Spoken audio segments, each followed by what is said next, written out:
I may have to come to your house just so I can pet him. Feel free. I I don't know if just he'll need let you, to. but feel free to Oh, try. Auntie Blair's gonna get in there. We're I feel petting. I feel like Cougar and Puma be like, "Hey, how you been?" Lynx is gonna be like, "Who are you?" What? Who is this crazy woman? It's the lady that's in the screen. How did you get here? How did you get here? Uh, He's such a baby. Oh, I love him so much. you, you loved him, ain't even met him. I would Oh. die for that cat, and I've never laid a hand on him.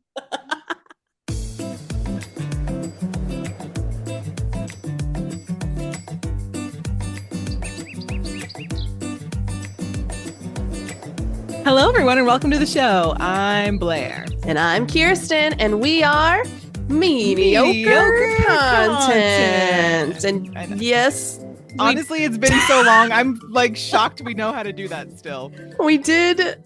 I mean, we were here like what, maybe 2 or 3 weeks ago now. Yes. And unfortunately, in the calamity of trying to unpack, things went a little more crazy than I think we anticipated. Yeah. But that's okay. Moving is hard. Okay. Moving is hard. No. Moving isn't hard. Packing and unpacking is hard. There you go. That's it. That's what thing. I'm trying to say. Yeah. I may or may not have just gotten the last of our paper boxes unpacked. Very yes. Nice. Thank you. I think we have unpacked every box. Mm-hmm. Maybe there's one in the garage, but like for the most part, we've unpacked every box, which is a huge milestone. It is. And I feel like these past couple of days, we've been here like a month and a half ish, and like on the island. Yeah. And this past couple of days, I think, is the first time I've really felt like, okay, my brain has adjusted. This is home now. Yes. We can fully settle in and relax and just be at home. Yeah. No, I would agree. The icing on the cake is for us today. We had the lovely cleaning group that came. And for some reason, when the house is so fresh and clean, like it just makes it feel like even better. Like you worked and worked and worked, and now someone came and like washed all the yuck away. And you're like, yes, thank you so much. And for those of you who are like, ew, you don't just clean your own house. I've never had this much house, and I enjoy having a free weekend. So if I can afford it, I feel like it's worth it. Yeah. And it's only once a month. So it's not like it's crazy. Yeah. Honestly, if you can afford it, getting your house cleaned, there's nothing like it. Oh, there's nothing like nice. it. It's so wonderful. Yeah. And like, I just feel so much better afterwards. I've only ever had my house cleaned once. And that was when we lived in our old house. But like, I'd do it again. Absolutely. Absolutely. Yeah. Yeah. Well, and also on another aside, we have another hurricane on the way. I didn't tell you guys the last time because we weren't on air last week, but we had Hurricane Helene, and luckily we did not get a lot of damage personally, but a lot of our surrounding areas obviously did, and we're still going through that.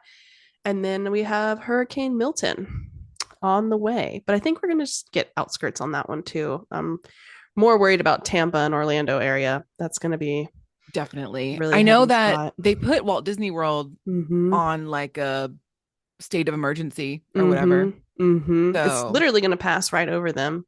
Yeah.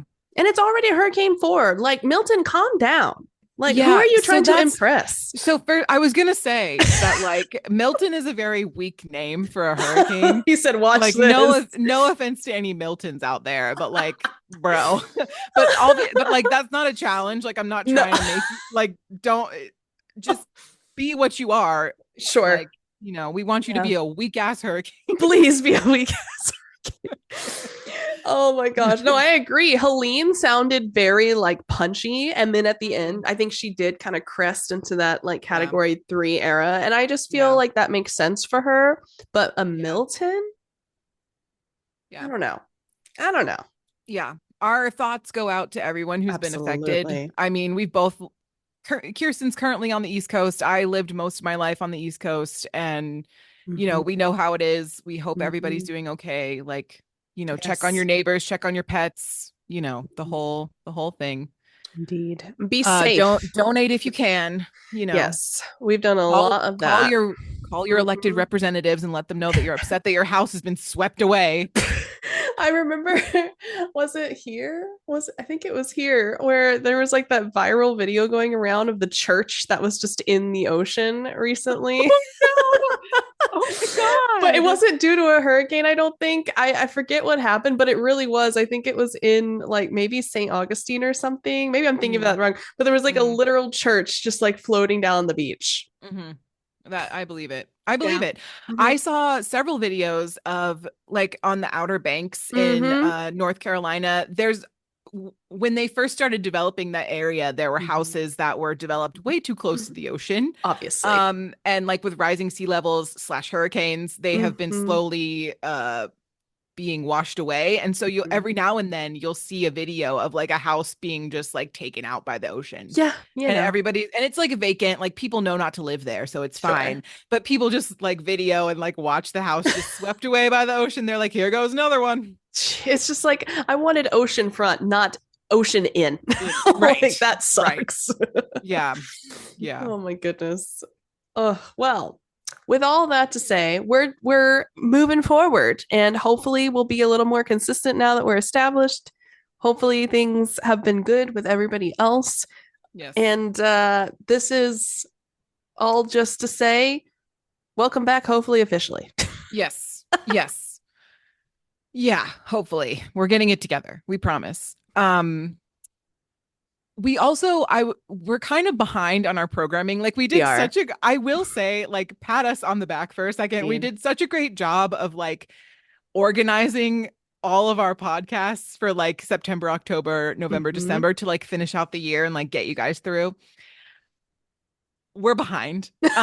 So We are. we might be doing October episodes in November, and that's just how it's going to be. And we're Yeah. not sorry because I feel like from now until December, all holiday content is acceptable. Yeah, absolutely. So if we're doing a spooky episode Mm-hmm. in on Thanksgiving, like You're welcome, whatever. is Yeah, what. Yeah, that's you're yeah, welcome. yeah. Because I had all the cryptid episodes planned. Right. Yeah. Yeah. You had Mm-hmm. all of these lovely things. I was going to talk about some things that I forget, but Mm-hmm. I will remind you when it's time. I think it was like the ghost hunting or something. Yeah, it was ghost Yeah. hunting, and there was a couple other like fall topics I wanted to talk Yes. about. And Yeah. So so they're still anyway, coming, is the, yes. yeah. Yeah, But Merry Christmas, it's Nessie. right. Right. Is the Moral vibe. of the story is it might be Halloween from now until December, and that's fine. Who doesn't love Spook December? It is a Spooksember. Spooksember. Spooksember. Yeah, I'm also very excited for Halloween, by the way. I Oh feel yeah. like because this is a moving year for us, like I Mm-hmm. haven't fully embraced the Halloween spirit as early as I would have liked to. Mm-hmm. Um, Mm-hmm. and so we were walking around the neighborhood and everyone's like got their Halloween stuff ready to go. Oh, so fun. There's two houses that have collabed and Oh now wow. have and they have like a massive amount of like statues and like skeletons and like lights and Wow. like pumpkin arches. They have the whole like they went to Home Depot for the past like 5 years and like got Love. all the things and like set it Yes. up in both of their yards. And Chris and I are looking at this like they have to have a specific storage unit for all their Halloween stuff. Have And to. lo and behold, there's like a moving truck or like a Oh U-Haul like right next, like no. parked in their driveway. And I'm like, I bet that they like have Wow. a special You Halloween have decoration to. thing. Like they had so much stuff, like Well, so much. let me tell you, there's one thing you won't be finding me doing, and that is putting any Halloween animatronic nothing in my house at any point in time. Even if I had a basement, that's the worst part. I ain't walking down and You're seeing right. it staring at me You're right. every time I go in the basement. No, you're right. It would have to be in storage as well. Yeah. Especially those big like Halloween skeletons. Those things are, Yes, first of all, they're so cool and I aspire to own one. but 12 Um, feet. 12 12 feet. feet They tall. do have a smaller one this They year where do. it looks like the skeleton's like coming out of the Mm-hmm. ground, which is very cool. And I've But seen a lot still of cool big. applications of that. Yes, still very big. Yep. Have Chris to was be in like, where did they storage. put it? And I was I like, well, they know. either put it in their garage in place of a car, Fair. or they put it in storage. I Yeah. bet it's storage. Yeah. Yeah. Mm-hmm. Ain't gonna find me doing that. Crazy. I have 2 blow So, ups, and the only reason we have them is because they're blow ups and they can squish down into a box. right. And that's why I think a lot of people have them, is because they're Yeah. so easy to store and they're Yes. like effective, right? Yes. Yeah. Yeah. Yeah. Fun. But very excited for trick or treating this year. I haven't put Yes. up a single Halloween decoration, Me but we're neither. getting there. I'm aspiring to do that this week, but we'll see. I'm aspiring to get Tyler to do that this week as well. Mm. Hmm. Yeah. I did We put the did trees. we did put up little like white lights for like all year round on our Yes. front and back porch, and they look really cute, and I'm very Yeah. excited about that. We have not done that yet. That is one thing we need to do, but we just got the garage fully unpacked Yeah. and that's where they Mhm. live. So I'm like, well, we'll find them eventually. Yeah. Yeah. Yeah, because we had those ones in my living room too, with like the twinkling lights. Oh yeah. It was Hmm. very cute. Very But cute. now we don't have a couch, so to Wah, figure that out. wah. Anyway, We'll get there. It's yeah, fine. we'll get there. Everything is fine. Okay. I'm going to disclaim now Go before for we it. yap anymore. I mean, we owe them like a little bit extra time Yeah. because, we've been away for so long. I think it's been like 2 months, except for that One one random one. episode. Yeah. Sorry, guys. We girl boss too close to the sun. What can We I say? did. I was like, we're going to get on it. We're going to do it and it's going to be good. And then we're like, no, We had the can't best mentally handle this. intentions. We did. Yeah. We really did. Like we had the best intentions of pre-recording like a bunch Yes. beforehand, and we definitely didn't do that. That So didn't happen anyway, either. we're so good at this. Anyway, all right. So if you forgot, we are not experts on anything ever at any time. If you've come to the podcast for any kind of advice or any kind of anything, really, we're not the place for that. So we are going to try and teach you about things that you may not have known, but just like, fact check us, please comment, tell us we're wrong, and then we'll fix it because we're doing the best we can over here, clearly. Kirsten, tell us some good news, please. I will say one bit of good news actually that's not on here that we Oh, good. teased right before we moved, and that is the only reason that things are going to be screwy up until December is because we do have something new coming. And I say we, Yeah. but Blair No, has we something new do. We coming. do. So keep We that have in mind for January, everyone. the way I'm so excited for this new like style of podcast that we're going to be putting out. Not all of them. Kirsten's going to Right. stay the same format. I'm going to like mix it up a little for you guys.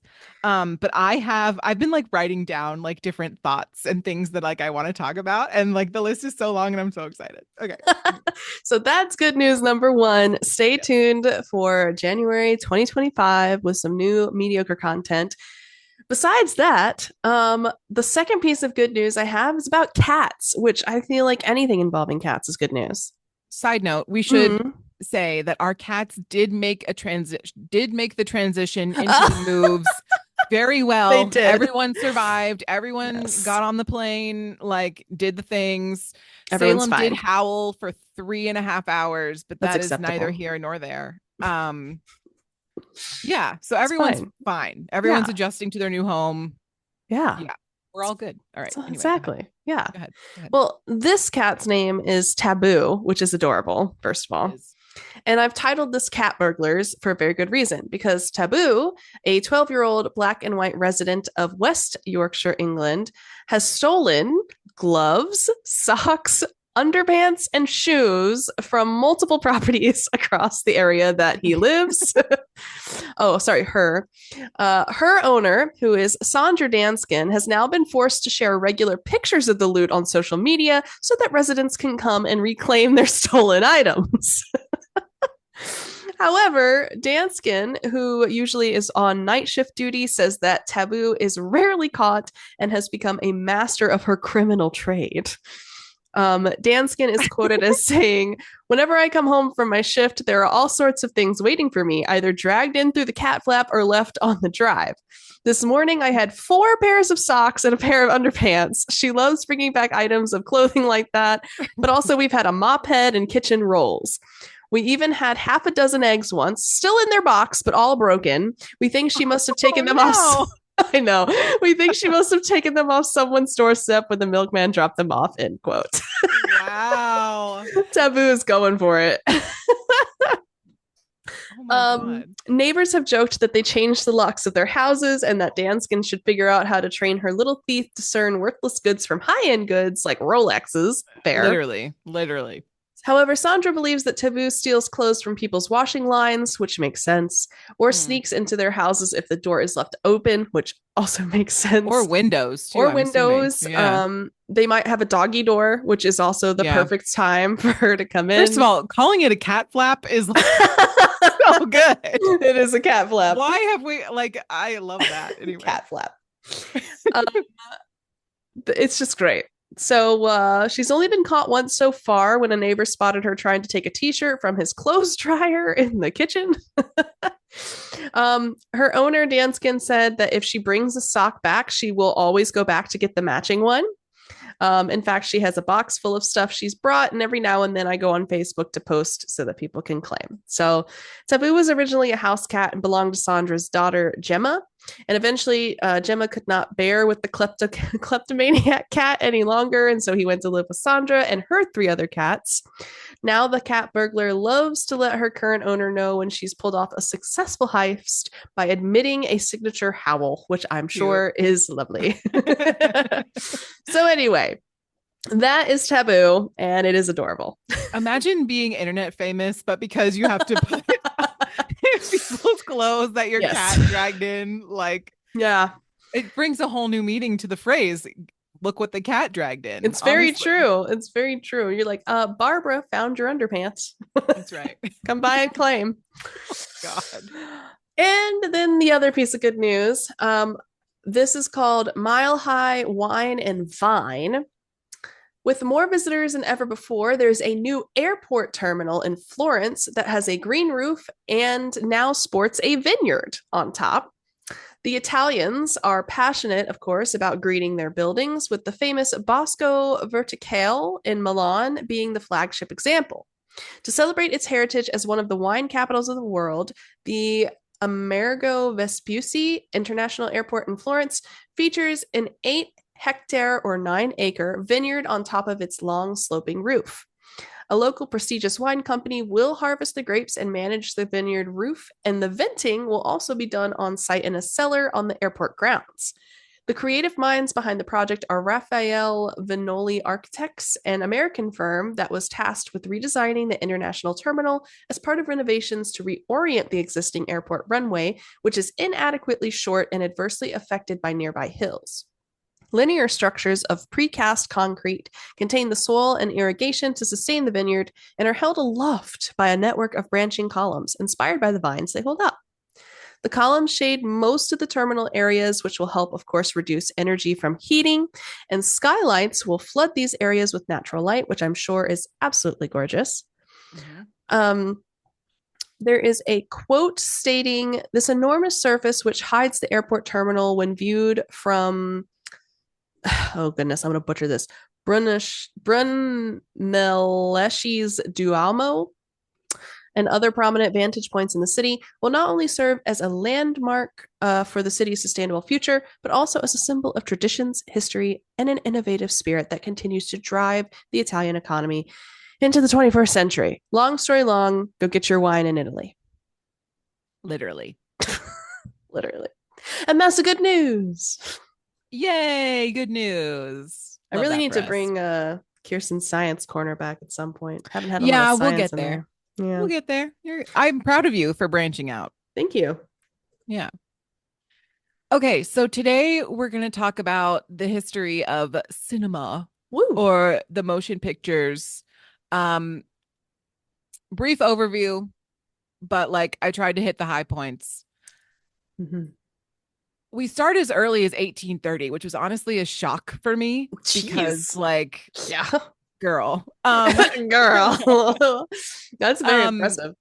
but it starts mostly with photography because if you've ever done one of those little flip book things, Mm-hmm. that's like basically what they started with.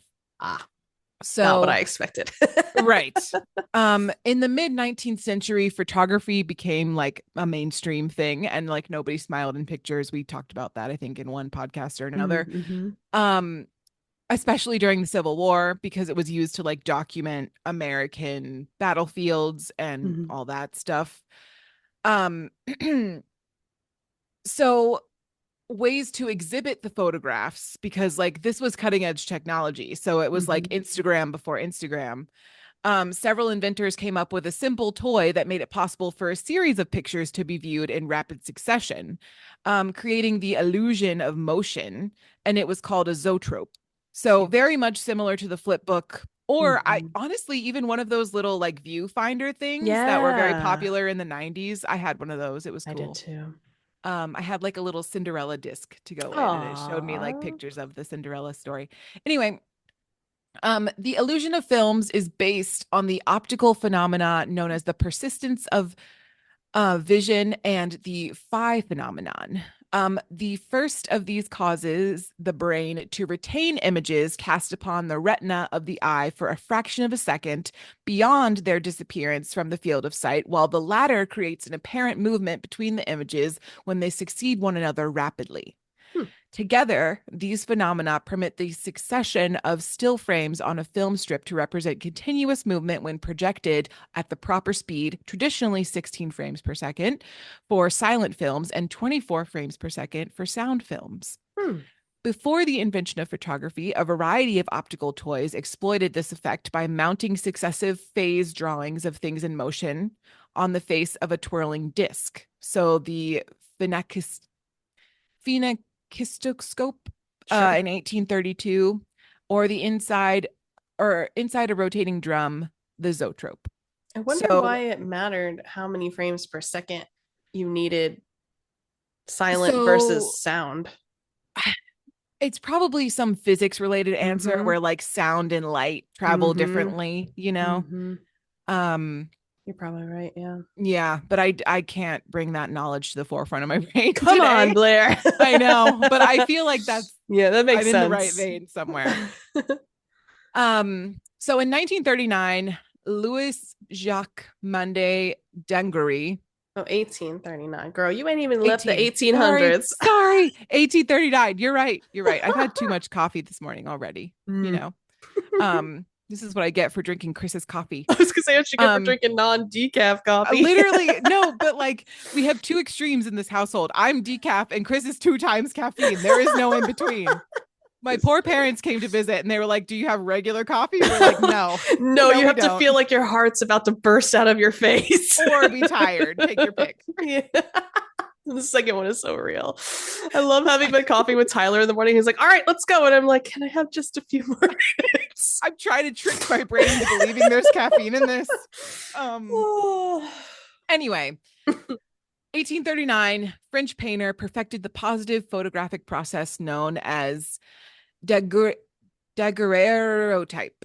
I feel like there's a French way to say it. I'm just not that eloquent. I'm sorry. Don't worry about it. Um, and that same year, an English scientist, William Henry Fox Talbot, successfully demonstrated a negative photographic process that theoretically allowed unlimited positive prints to be produced from each negative. Hmm. As photography was innovated and refined over the next few decades, it became possible to replace the phase drawings in the early optical toys and devices with individually posed phase photographs, a practice that was widely and popularly carried out.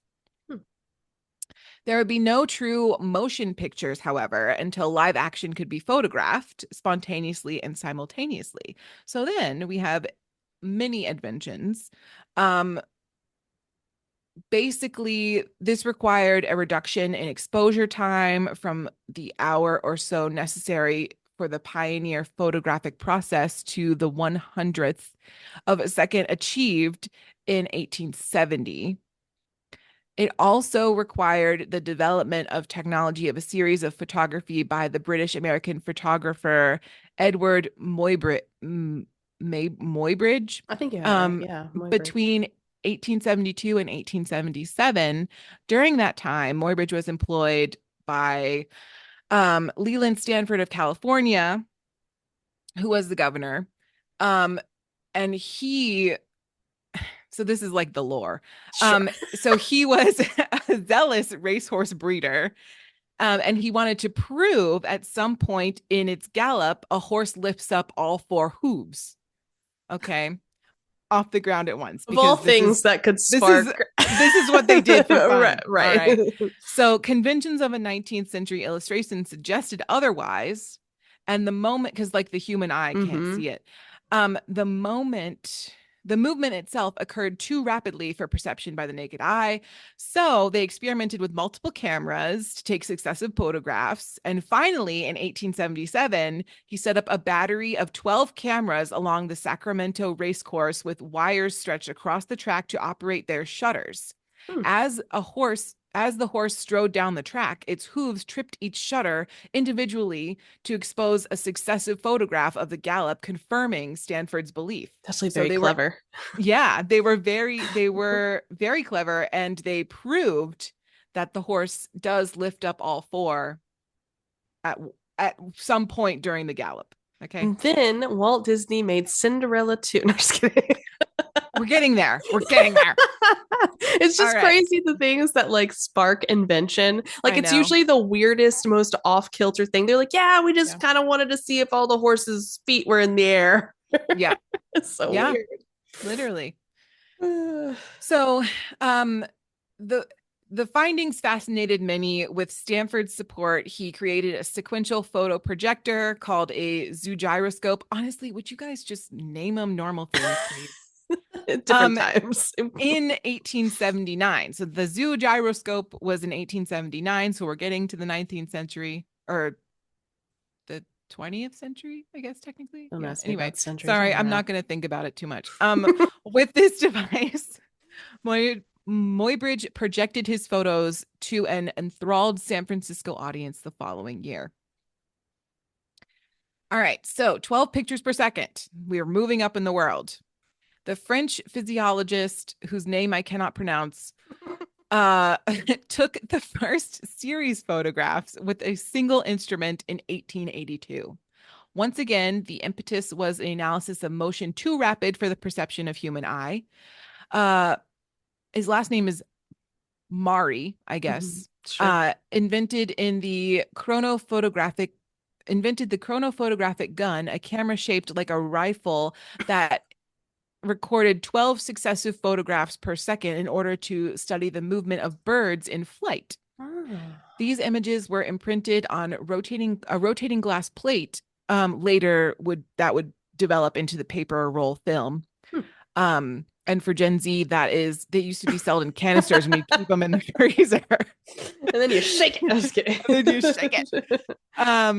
And Mari sequentially attempted to project them.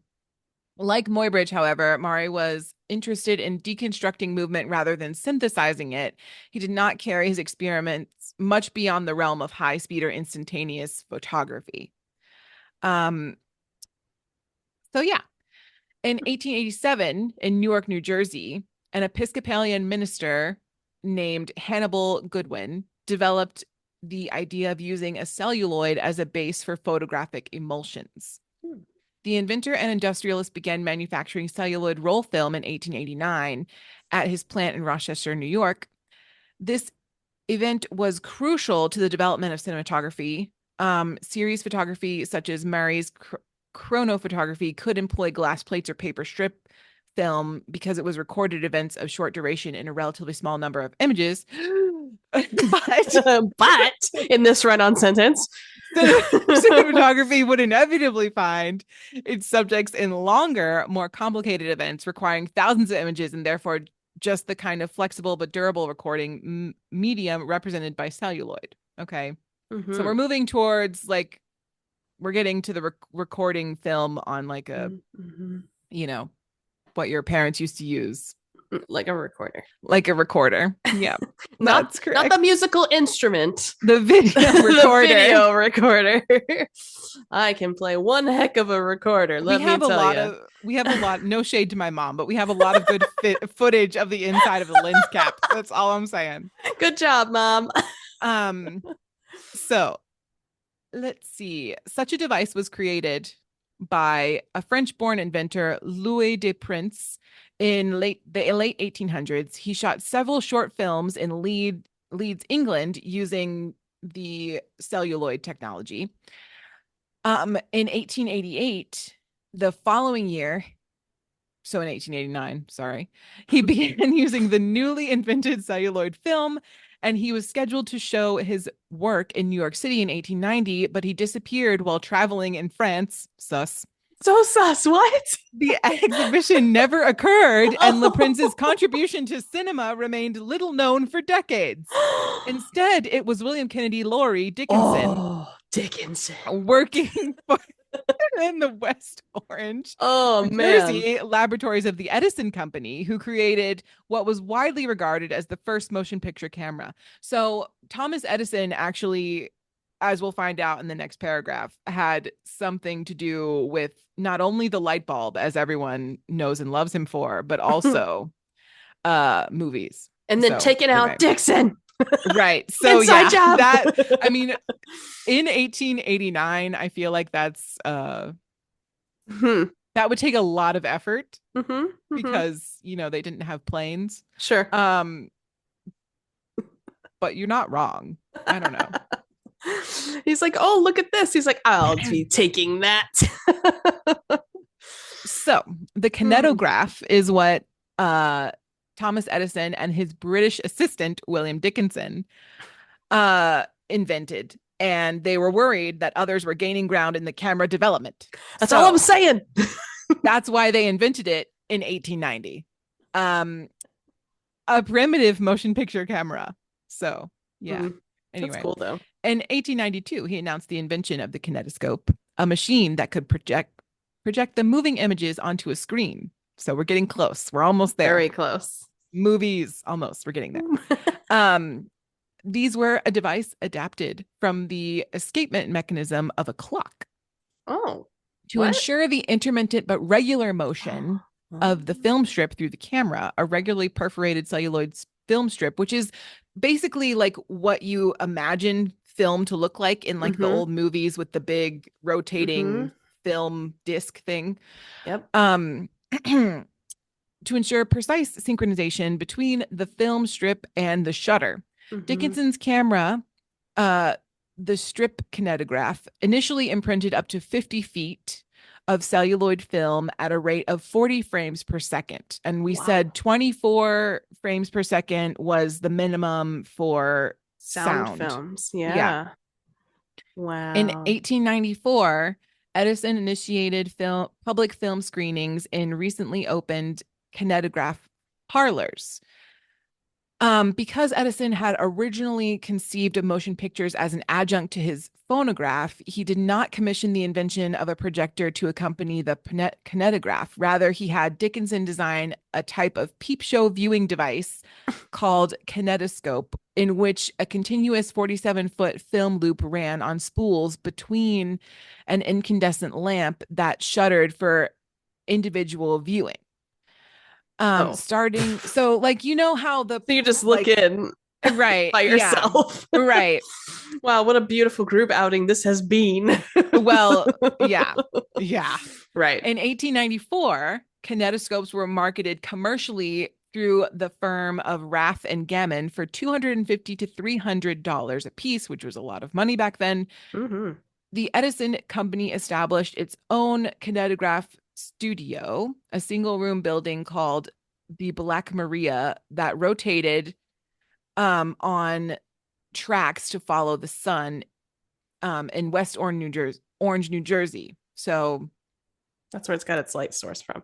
Yes. Interesting. To supply, okay, so basically they started putting kinetoscopes in penny arcades and hotel lobbies, amusement parks, etc., and other like semi-public places. So it was kind of like an attraction. Sure.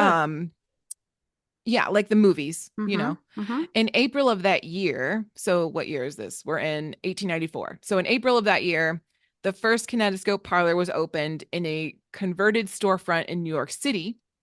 The parlor charged 25 cents for admission to a bank of 5 machines. Wow. Okay. So, um, m- the syndicate of McGuire and Baucus, Bacchus.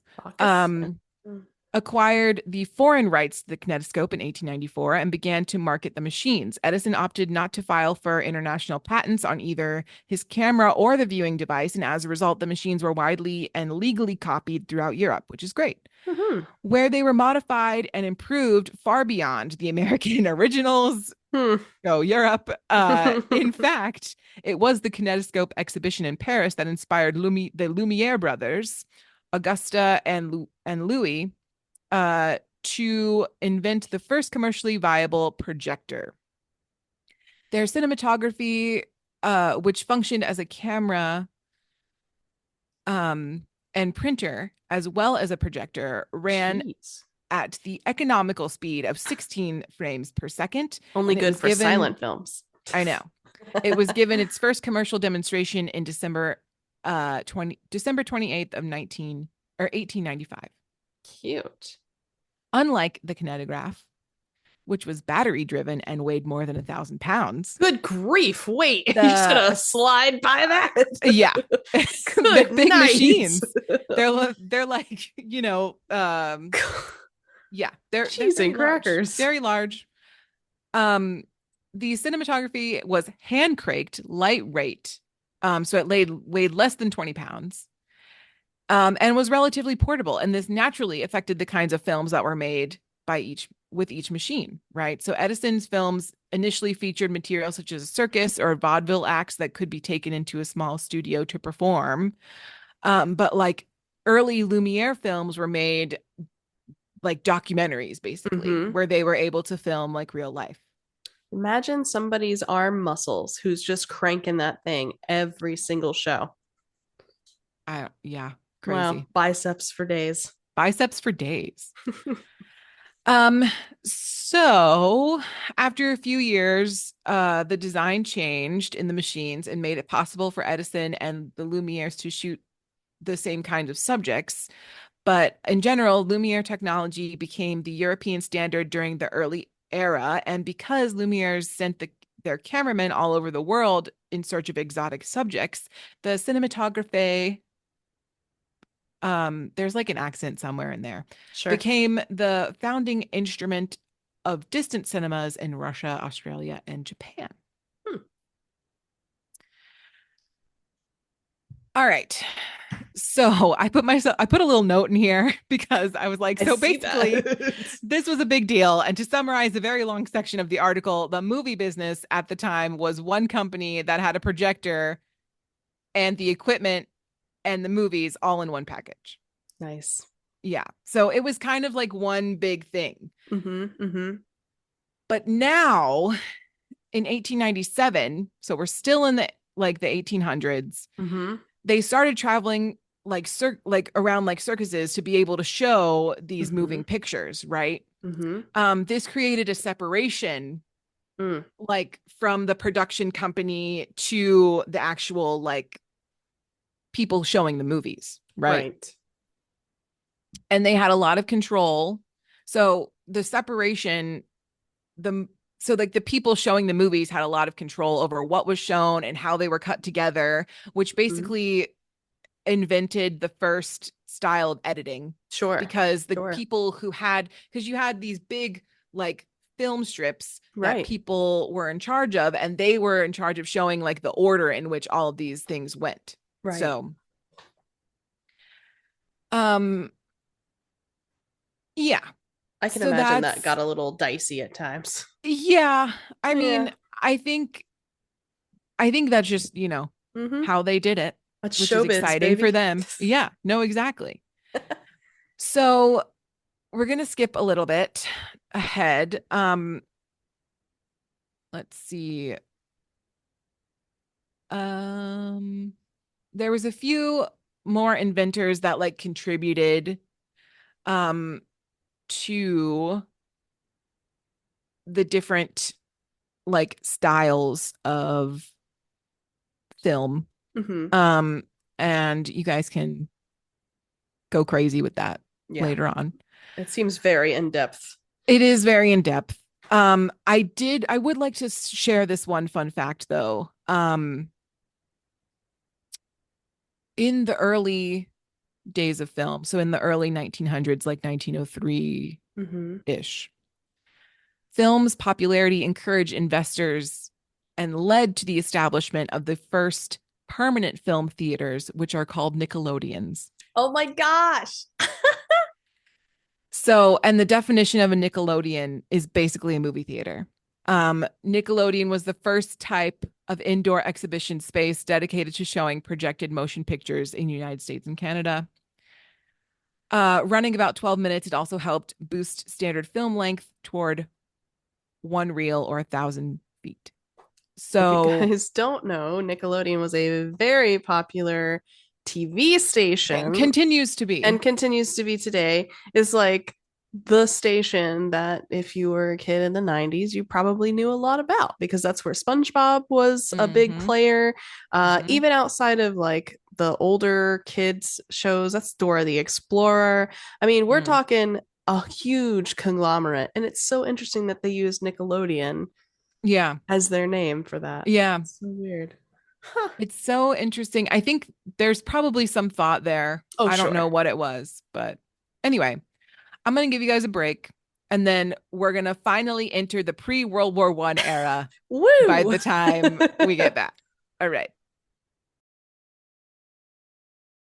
Hi, Kirsten. Hi, Blair. Do you have cats? Why, yes, I do. Then you should play mediocre content for your cats And why is that? because it has been shown to soothe cats and reduce hairballs. Really? Yes, in fact, I play mediocre content for my cats too. Mediocre content is for all pets. That's so great to know. I will play mediocre content for my cats right now. You should. Everyone should listen to mediocre content with their pets today. Mediocre content has not been shown to reduce hairballs or soothe any animals of any species. In fact, it's very probable to create the exact opposite effect. Please use caution while exposing your furry friends to mediocre content. It's also pretty dodgy for humans, so listen at your own risk. Mediocre content is not responsible for any negative effects of podcast listening. Welcome back. Woo. We are entering into the 1900s, where, so right now we've just been operating with one reel of film at a time, right? Mm. And now we're getting to the multiple reel films. Fun. Similarly to when we were kids, movies were typically about an hour and a half. And now all movies, for some reason, are 3 hours long. Oh my gosh, don't even get me started. That's a whole other debate for a whole other podcast because it's insane. Anyway.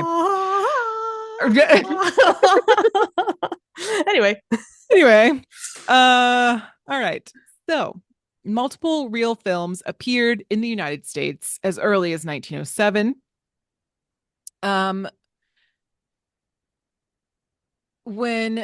Adolf Zukor distributed Pathé's 3-reel Passion Play.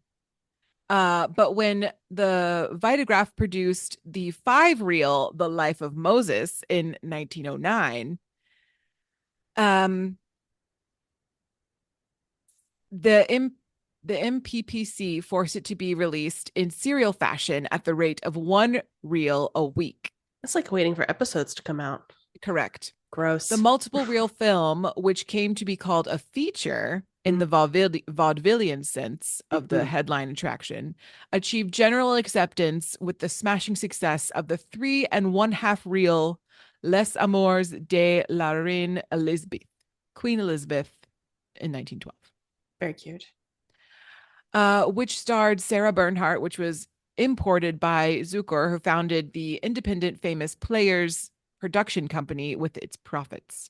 So yeah, and this is also the time where they're doing like the World's Fairs. So right. People are coming from all over to these big cities in the United States to see these like feature films that nobody's ever seen before. And it's all very like new and exciting. Fancy. Yes. So at first there were difficulties distributing the features because the exchanges associated with both the MPPC, which let me look that up really quick because I forgot what that abbreviation means and I feel like you guys need to know.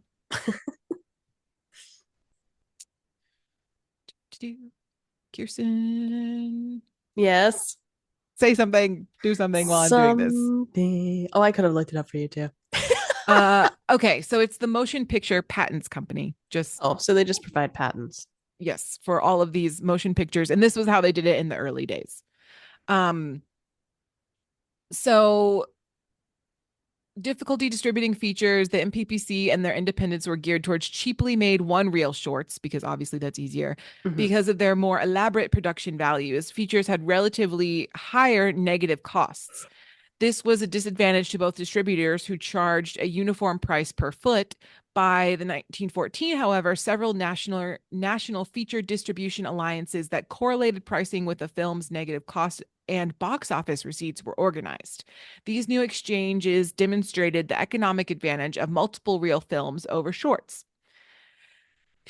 Exhibitors quickly learned that features could command higher audience or higher admission prices and longer runs. Single title packages were also cheaper and easier to advise than programs of multiple titles. As for manufacturing, producers found that higher expenditure for features was readily amortized by high volume sales to distributors, who in turn were eager to share the higher admission returns from the theaters. The whole industry soon reorganized itself around the economics of the multiple reel film, and effects of it. This restructuring did much to give movies their characteristic modern form. So basically, it used to be that there was like one reel and you get a bunch of one reels and they show you all of them. And now you get a multiple reel film. And people are coming, they're loving it. More people are seeing it because there's a fuller story. Like you get attached to the characters. It's a whole thing. And that's how the modern day movie format was born. And as we're seeing now, it's also kind of declining in a way, like in a weird form, because we have streaming, which is a whole other thing. I did not talk about that in this particular podcast, but that could be like a whole nother thing. But we are seeing a regression of like people going out and actively going to go see movies because they'll just come out on streaming and you can watch them from your couch and it's way more comfortable. I will say Chris and I do go to the movies. We try to go to the movies at least once a week. So well, I mean, which it could honestly be expensive is expensive too. Yeah, it's expensive to go to the movies, I will say. A lot of movie theaters though do have like a fun rewards program where you get like one or two free movies a month, which is pretty cool. And you get a discount on snacks. I do love snacks. I love snacks. But Chris loves the movies. So we try to go once a week, and it's fun because you get to see movies, you know, in the big screen and comfy chairs and all that stuff. So exactly. Yeah. I think it's a fun little time. That's a thing. Yeah. You can pay for a stream, which, and honestly, we've talked about this before too, but I think overall people are subscriptioned out, which is funny because it's like we were transitioning away from going out to the movies, and then they had like Redbox where you could just rent it and take it home. And then they were like, well, just be at home and just turn on the TV. And now we're like, well, now I have 20 different subscriptions because I can only watch this movie from a certain subscription. Right. As opposed to like, oh, it just came out, I'll just go see it. You know, it's just like this weird, just transitions that happen. It's crazy to me. I find myself like longing for the days where the TV just told me what I wanted to watch. You know, you like, tell me. I have like 4 or 5 channels that I love, and it just says this is what's on right now. So pick. And I'm like, great, this is wonderful. Because now, and I think this is part of the reason, like people have comfort shows because for people like me who are chronically anxious, we have a hard time, like, you know, trying new things. Yeah. And we just want something that we know is going to be good. And there's like a million different choices. And I don't want to spend my time like scrolling through like figuring out what to watch, and I don't want to spend time on a bad choice. Exactly. Yeah. No, I Like agree. It's like choice overload. Yeah. Like just tell me what I want to watch. Like I know that they have the algorithm and they like, whatever, but it just bothers me that like sometimes there's just too many choices and like I don't know. I mean, I and we don't could know. go down the rabbit hole too. That's also why sometimes I listen to the radio so that I have the commercials in between, because Yeah. Spotify is so much constant all the Yeah. time. Yeah. And I think that's just our attention span problem now, is because we're constantly fed content without a Yeah. break. That now when there is a break, we're like, well, that's weird. Let me fill that. Oh, it's on a commercial break. Let me pick up my phone. Right. Like Right. it's Well, and crazy. I like listening to the radio as well. I haven't Yeah. in a long time, but like I Mhm. radio is a vibe. And I find since we move so much, I like listening to the radio because the radio, even the stations that are like just pop music or whatever, Mhm. they still provide insight into what's happening in the community. That too. So it's kind of cool to like be like, oh, well, this is what people are going Mhm. to go do this weekend, or like this is a festival that's coming to my area, or like whatever it is, Yeah. or like Yeah. concerts. Mhm. Whereas like on Spotify, you don't get any of that. I mean, unless you don't pay for Spotify, in which case, enjoy your commercials. Right. But like to not pay for Spotify is insane. That is Speaking of insane behavior. subscriptions, I will say I was probably one of the last holdouts, I feel, because I had free Spotify like all the way up until Chris and I started living together. yeah, He yeah. was like, "How do you not have paid for Spotify yet?" I was like, I don't know. Honestly, I I got don't really know." annoyed in college and I couldn't really afford it in college because I didn't have a job in college, really. But I got really annoyed in college when it only had you gave you a certain number of skips. Like if you give me Uh-huh. a crap Uh-huh. song and 5 times in a row I get a crap song on the playlist Yes. I made.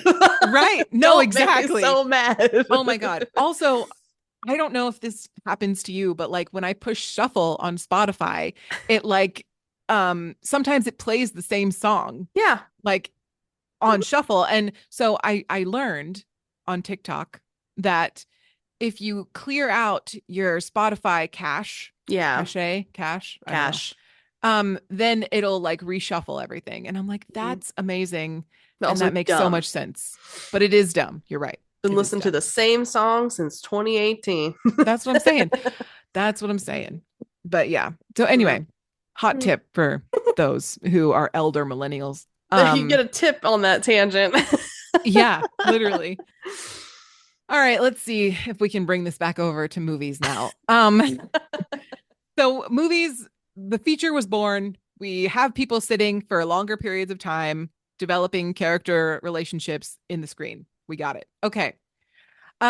Feature films made motion pictures respectable for the middle class by providing a format that was analogous to that of a legitimate theater and was suitable for the adaptation of the middle class novels and plays. So these films were not made for the upper elite. They were still seeing theater. They were still doing these very elite activities. But films were made for people who couldn't necessarily pay for / travel to these elite theaters. Okay. This new audience had more demanding standards than the older working class one, and producers readily increased their budget to provide high technical quality and elaborate productions. The new viewers also had more refined sense of comfort, which exhibitors quickly accommodated by replacing their storefronts with large, elegantly appointed new theaters in the major urban centers. So the first one was a 3,300 seat theater in the Broadway district of Manhattan. So Fancy. fancy Not indeed. surprising though. Yeah. And that was in 1914.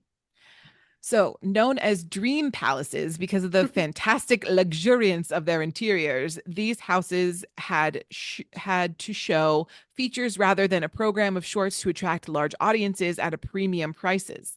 By 1916, there were more than 21,000 movie theaters across the United States. Jeez. Their advent marked the end of the Nickelodeon era. Sad. Not until network TV came into play. And foretold the rise of the Hollywood studio system, which dominated urban exhibition from the 1920s to the 50s, which we would refer to as, Kirsten, the golden age of Hollywood. I was gonna say I don't freaking know. The golden age of Hollywood. Yes. Sure. Okay, so now we're going to travel from New York to the southern region of California, Woo. where LA is. Whee. Um, as a result of the Nickelodeon boom, some exhibitors who showed 3 separate programs over a 7-day period had begun to require as many as 20 films per week, and it became necessary to put the production on a systematic year-round schedule. Okay. So we're kind of flashbacking a little bit. Sure. But this is the origin of Hollywood as we know it. So they needed a place where the weather was good. So they could film and film and film, similar to how YouTubers also need the weather to be good so they can film and film and film. Because most films were still shot outdoors in the available light in this time period. Such schedules could not be maintained in the vicinity of New York or Chicago, where the industry had originally located itself, because it's cold. It's cold. Right. No, exactly. And so as early as 1907, production companies such as Selig Polyscope began to dispatch production units to warmer climates during the wintertime. It was soon clear that what producers required was a new industrial center, one with warm weather, a temperate climate, and a variety of scenery. California, you can literally get to the mountains, the desert, or the ocean within an hour of each other. It's crazy pants.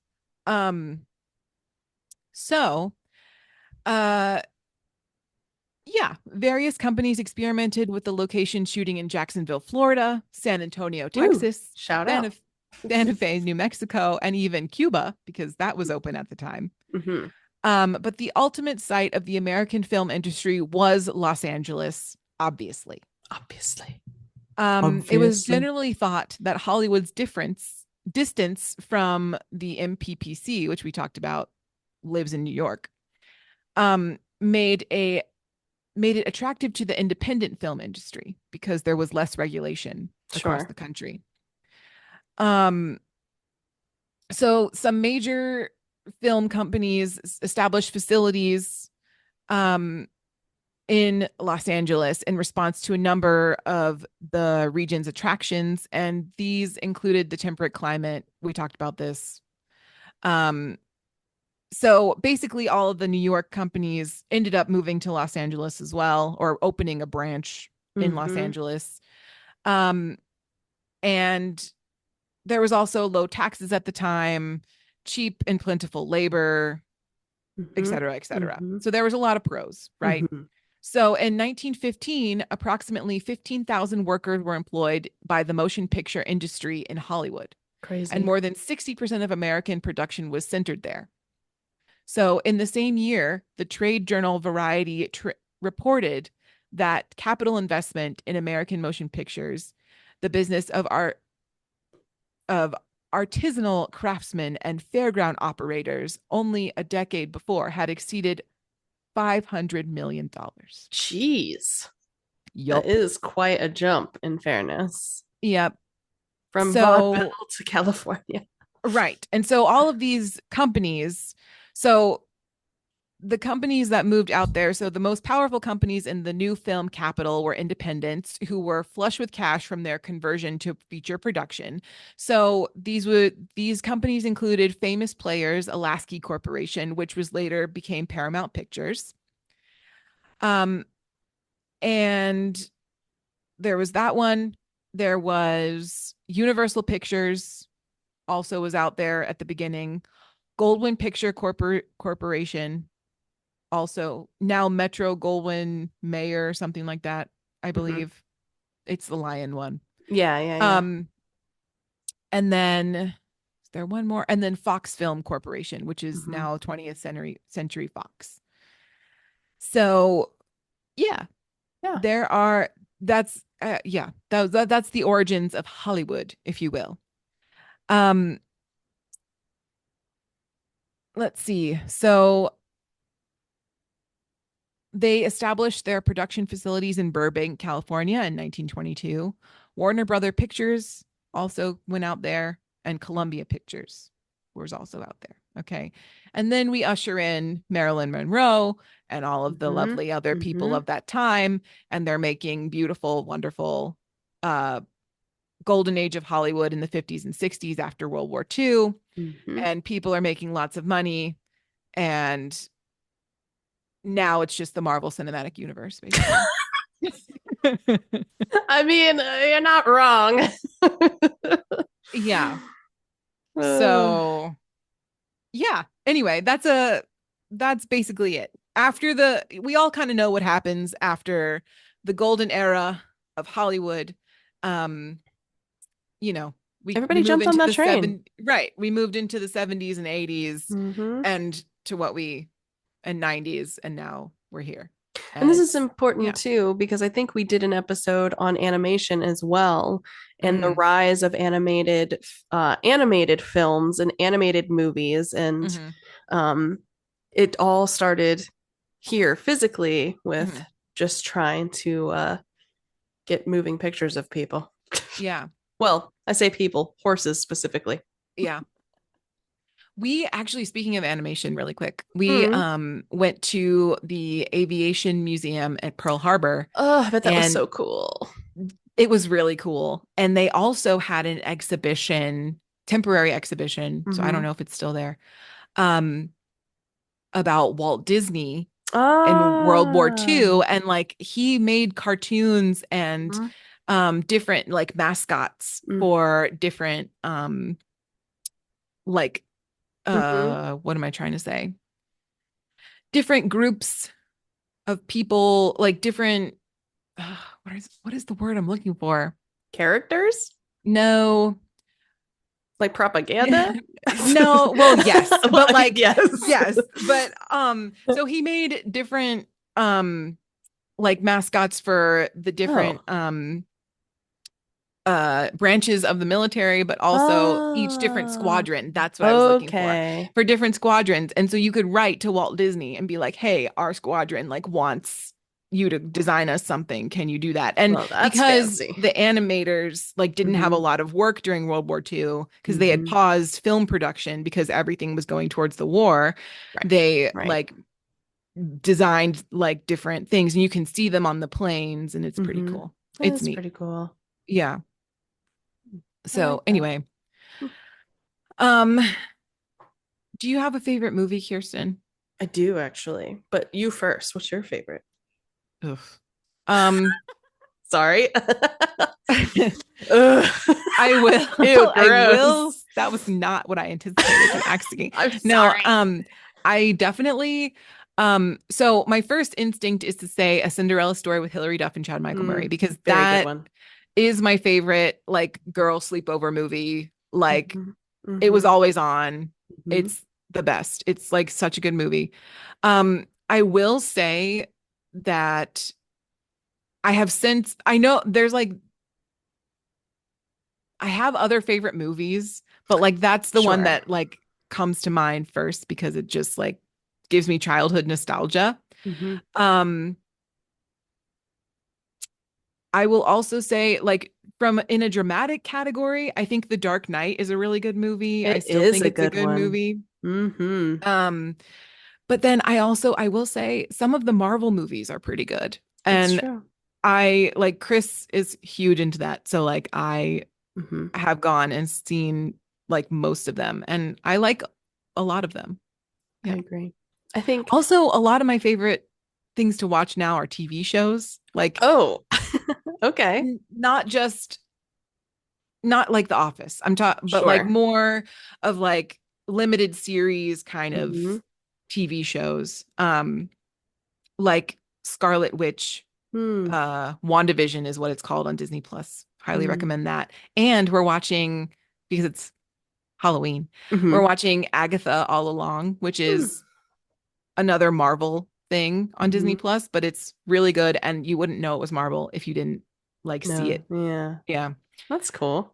So that's what I'm into right now. I don't know. I probably should have thought about this more before I asked you. But anyway, the person that asked the question. I know. Okay, well, it is interesting to me that we both have comfort movies that are related to the Cinderella storyline, because genuinely my comfort movie that will forever be top is Ever After with Drew Barrymore and Doug Ray Scott and That's such a good one. Houston. Oh, it's so good. To this day, when I need a pick me up, that movie is playing. Genuinely. Yeah. But I did also like the remake, the recent Cinderella one that they did. And she was absolutely lovely with gosh, I forget her name over the time. Anyway, it doesn't matter. It was one of the recent ones that they did. But I will say some of the other movies I do go back to is Memoirs of a Geisha. One of very, I mean, it's sad, but it's a good, good movie. And then my recent favorite, which I did not expect, is the new Cruella remake that they did. That one. Oh yeah, with Emma Stone. So freaking good. It's so good. Oh my gosh. So yeah, those are my movies. I don't mind the Marvel movies. Tyler likes them. They're just not my vibe. Yeah, it's a lot. Like a lot of like I like some of them more than others because like the most recent not Captain America, Captain Marvel movie with all three women as like the main character. I liked that one more than I liked some of the other ones just because I like related to it more, I think. Yeah. And I like the Spider-Man ones because they're just funny. But yeah, I get that. Yeah. Like sometimes it's a lot. Like it a is lot of shooting, a lot of action. And just sometimes it seems like they're just like putting action together for the sake of it. You know what I mean? Like it doesn't seem very well. No, like, I know exactly what that is. I watched Dragon Ball Z. Right. No, it's just action for the sake of action. I think that's my problem though, is I'm also not like a live action kind of person. I'm very much an animated movie, TV series kind of person. So if I do find a non-animated thing that I do watch regularly, it's really good. And it's really good. So can I also say my fall comfort movies? Like yes, I have fall comfort movies. Okay. Okay. So first of all, You've Got Mail. Okay. With Meg Ryan and Tom Hanks. I know it's old. Okay. Don't come for me. It's fine. It's literally so good. And it's like the Nora Ephron-esque, like cozy with like the fall leaves. And it's just so, it's like New York and like before it became like too expensive. And it was just like, it's so good. It's everything. the crab hands. I know you guys can't see her crab hands, but she's doing crab hands. Just like, it's so good. So there's that one. And then Practical Magic. Okay. Nicole Kidman and Sandra Bullock. So good. So spooky. We love a good witch movie. Hocus Pocus. Again, very good. The original, not the new ones. Yeah.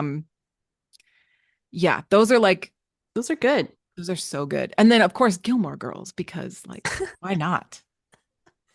I recently rewatched Legally Blonde, and then I finally watched Legally Blonde 2 for the very first time. Like, oh, nice. The red, white, and blue one. Yes. Yeah.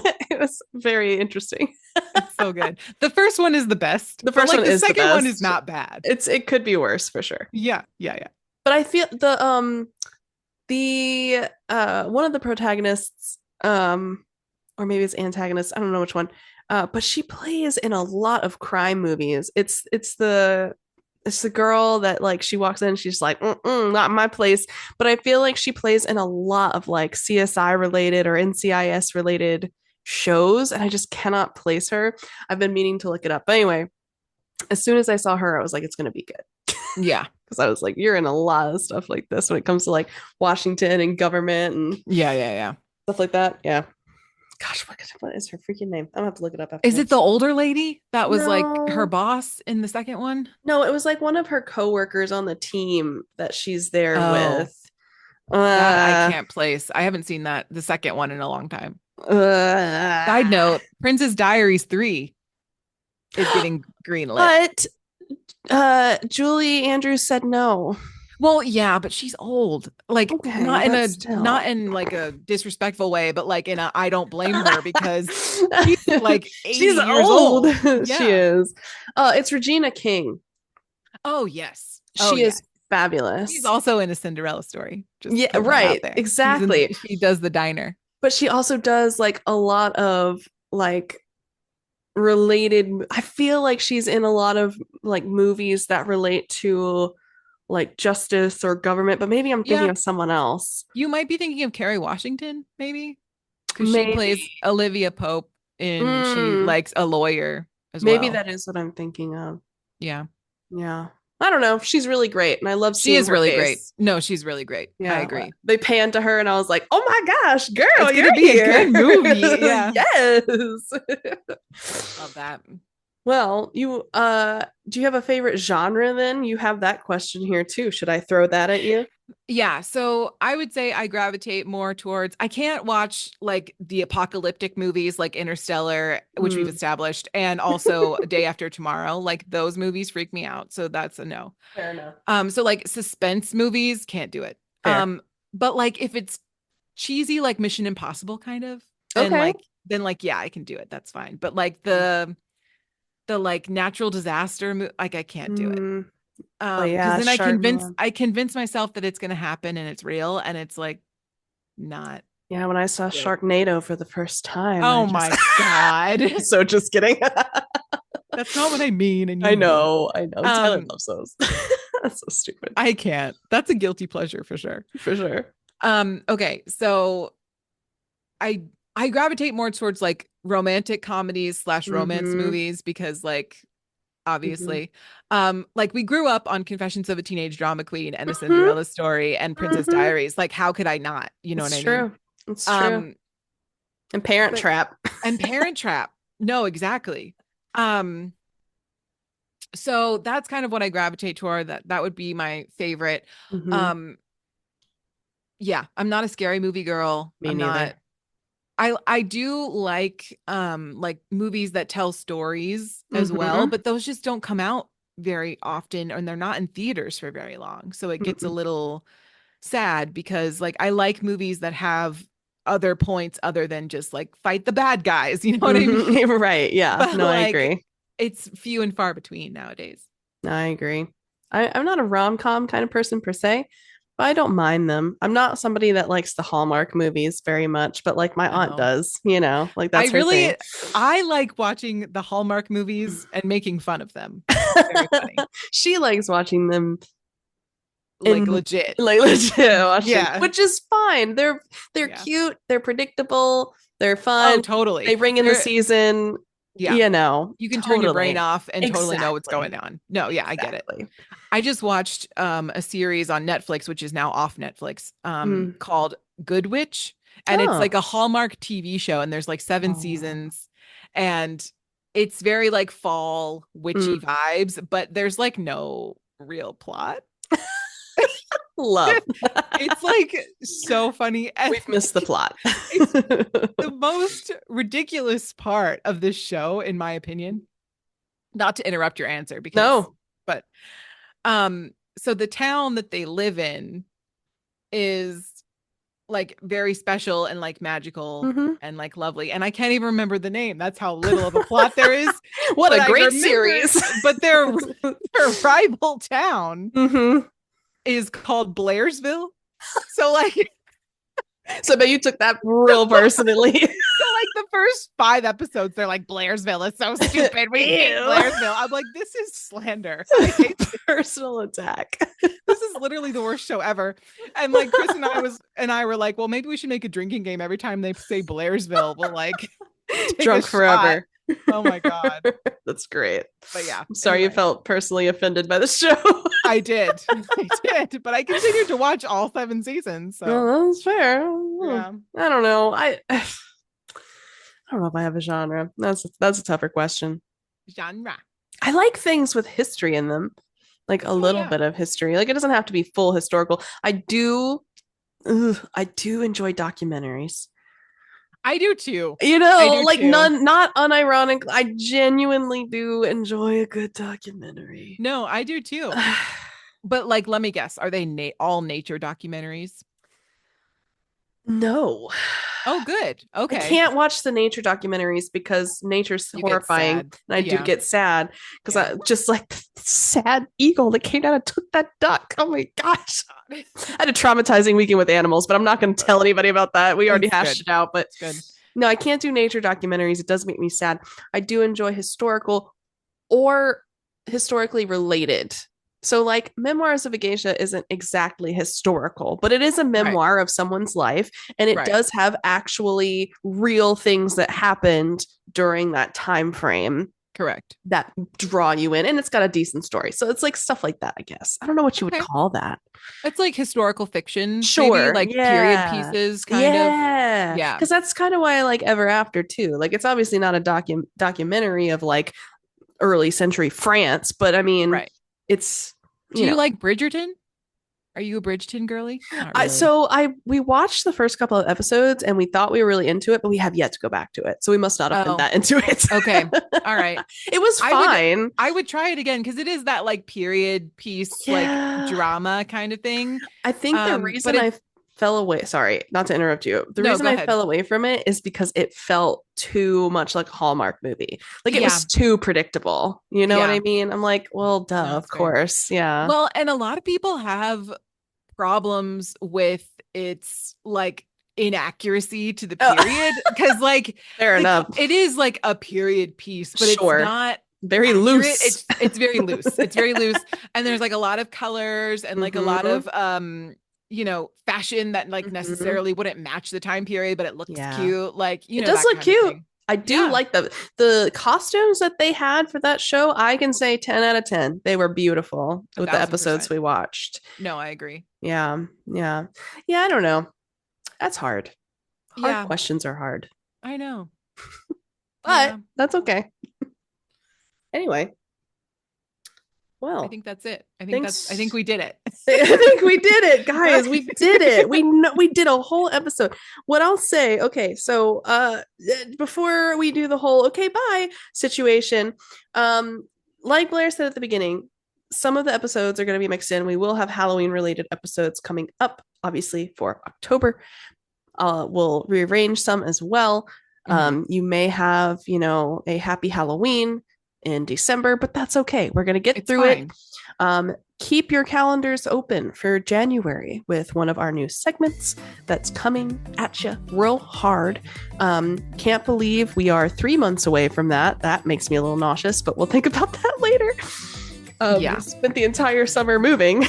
So there's that. Yeah. I'm like, I don't know what year it is. Like, especially because of where I live now. I'm like, what season is it? What time period am I in? Like, what's going on? Blair is talking to me in the future from the past. It's true. It's true. This is spooky. That's the real spook here. Really? But with all of that said, we appreciate you guys being patient with us. You can still send us questions, comments, concerns, or episode topics at our Gmail at mediocrecontentpodcast@gmail.com. You can still catch us on Instagram or TikTok if you'd like. Twitch is still not up and running for obvious reasons, so I'm not even going to give that a second thought for the moment. And then please don't forget to rate us 5 stars now that we're back. We genuinely appreciate it. And we will see you guys next week. This has been Mediocre Content. Thanks so much for listening. Cheers. Cheers.